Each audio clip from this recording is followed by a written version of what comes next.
money as if it were yours. 50 fruitful years. And we've only just begun. You're in good hands.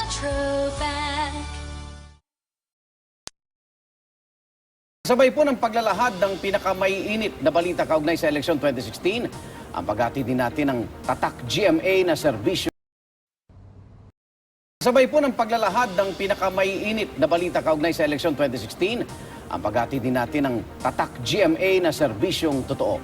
At syempre, makasama po natin ngayon ang ating kapusong totoo, si Mel Tiangco. Mel!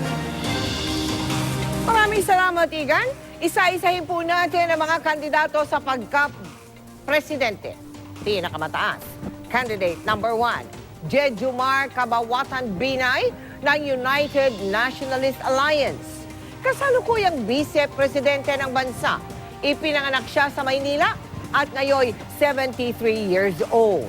Ang asawa niya ay si Elenita Sombilio Binay.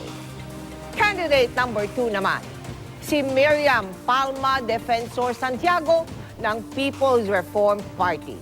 Kasalukuyang senador, ipinanganak siya sa Iloilo City at ngayon 70 years old. Ang asawa niya ay si Narciso Yap Santiago Jr. Candidate number 3, Rodrigo Roa Duterte ng Partido Demokratiko Pilipino Lakas ng Bayan. Kasalukuyang mayor ng Davao City, ipinanganak siya sa Maasin, Southern Leyte at ngayon 71 years old. Annulled si Duterte kay Elizabeth Zimmerman.